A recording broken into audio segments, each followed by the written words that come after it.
Governor Murphy often says that every dollar in additional state aid goes to property tax relief, but if you look at the data, that doesn't seem to always ring true. I'll provide two examples. The first is sort of an outlier in a relatively small grouping of the data, and the other one is more of a common occurrence. Millstone Township in Somerset County decreased property taxes by 12% in 2021, which was the most in the state, but school funding also decreased by 13%.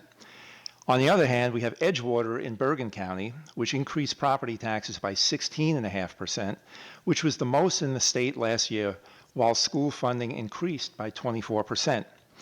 The situation in Edgewater happens all the time. The Millstone is the outlier. And it makes the point that Governor Murphy can't take credit for keeping property taxes under 2% when the numbers are in line with recent history, under the cap on increases.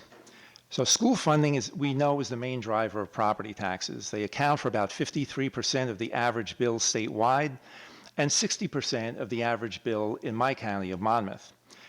Some towns could be as high as 75%. So school taxes have increased by over $1.1 billion since Governor Murphy took office. More evidence that his funding increases haven't provided property tax relief. And we all know what happens when school aid is cut to certain districts. So much of their spending and their budgets are statutorily and contractually locked in. So they just simply can't cut enough to make up for the loss in aid. So what they have to do then is go up to the maximum 2% cap and make up the rest through draconian cuts in programs and staff and that sort of thing. So that's the problem with cutting state aid to local districts.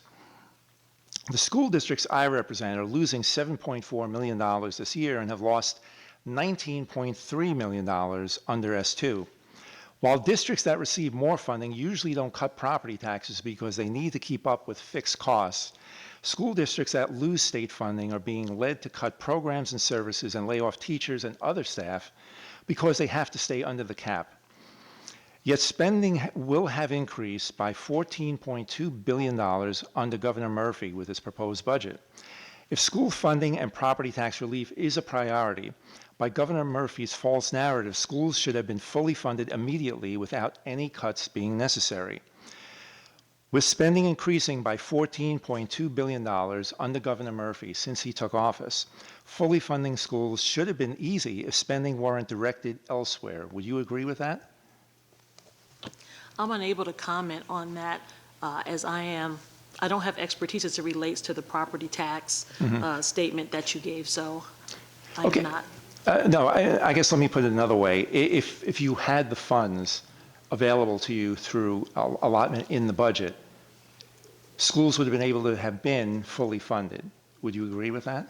I'm unable to agree with that. Following the SFRA as amended by S2 is what I am more versed in, and that 7-year phase-in, as I understand, was designed deliberately to help districts right size, which were overfunded, and to help districts grow that were underfunded in an incremental manner. Okay, fair enough. Through the chair, do you think you would be able to look into this after this hearing? Yes. And see if, okay. All right, thank you. You're welcome.